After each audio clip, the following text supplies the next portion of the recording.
Кандайсыңар? Жакшы. Так, атың? Хадижа. Хадижа. Канча жаштасың? 8 жаштамын. 8 жаштамын. Так, урматтуу мекендештер, Хадижа бизге мындан 1 ай болуп калды. 1 ай мурун келген, сахарный диабет деп диагноз коюлуп, канчага көтөрүлгөн эң биринчи? 39-га көтөрүлгөн. Албетте больницага алып барып, инсулин сайып, ошол инсулин менен жашап аткан. Bir cuma жашадыңар, менимче, 2 жума. 3 неделя. 1 жума жашаган эми келдиңер, Так, демек 39 болуп кеткенден кийин Хадижага инсулин сайган 5 единицаны бөлүп берип турдуңар, Bir күндө 5 единицаны бөлүп, ошо сайып турду. 1 жумадан кийин мага келишти.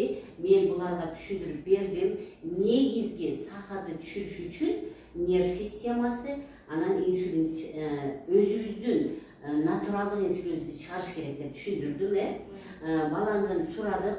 Демек, кызды апасы айтып калды, менимче ошол мектептен орус класстан кыргыз класска которгондо бала бир аз нервтенип калды окшойт, ошого байланыштырабыз деген гана ойду айтты. Демек, деги эле эмне үчүн жаш баланын сахары көтөрүлүп кетет? Бул бир гана нерв системасына байланыштуу жана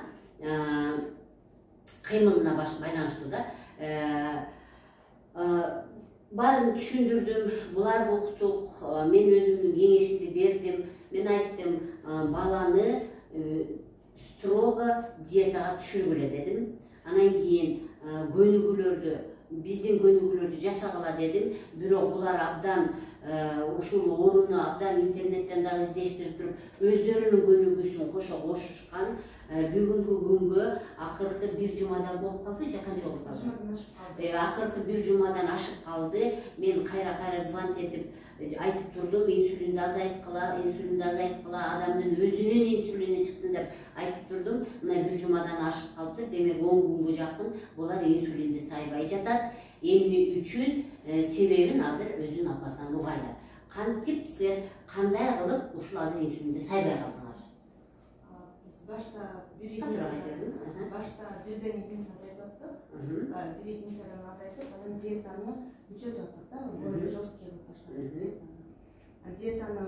Диетага көнүп калгандан кийин биринчи 2 жума такыр көнө албадык. 3-чү жума көнүп баштагандан кийин уже результат болгондо резко 2-3 изинчага азайтып, 3 изинча азайткандан кийин уже өзү резкий түштү.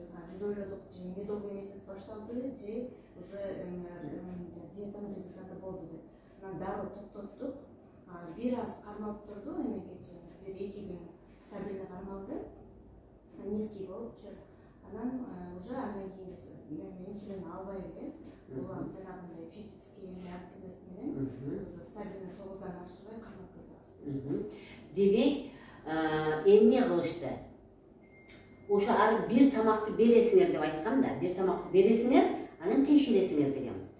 Кайсы тамакка көтөрүлүп кетет, аны бербейсиңер дедим. Ошентип бир жуманын ичинде, бир жумадан ашып, булар кайсы тамакка көтөрүлөт, кайсы тамакка көтөрүлбөйт, уже булар тандап алышты.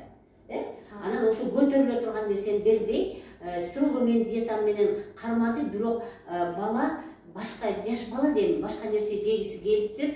Анан булар ошо башка нерселерди кошкон, бирок аны кайсы мезгилге кошкон? Активный кыймылдай турган мезгилге кошкон да. Мисалы түшкүгө ошо бир аз, мисалы бананга бир аз көтөрүлгөн мурун, бирок банан жегиси келген, бирок бананды булар түшкүгө берген дагы баланы абдан активный кылган. Эмне кылган? Өтүн чыгарганга, уйку бездин согу, уйку бездин инсулини чыгышы үчүн булар көбүрөөк көнүгүүлөр жасаткан.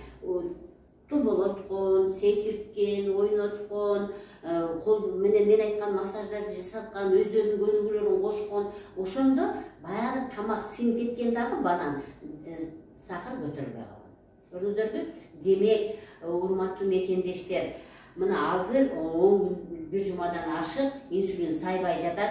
Эгерде кимдин баласы инсулинге отурган болсо, коркпоңуздар, нерв болбоңуздар. Мен дайым айтам да, эне менен баланын энергиясы бир болот. Мен энеге да айттым, сен көңүлүңдү жакшы койгун, сен сыгылбагын деп. Не только энеси, атасы да буга кошулган. Атасы азыр көбүрөөк көнүгүүлөрдү жасатып атат экен да.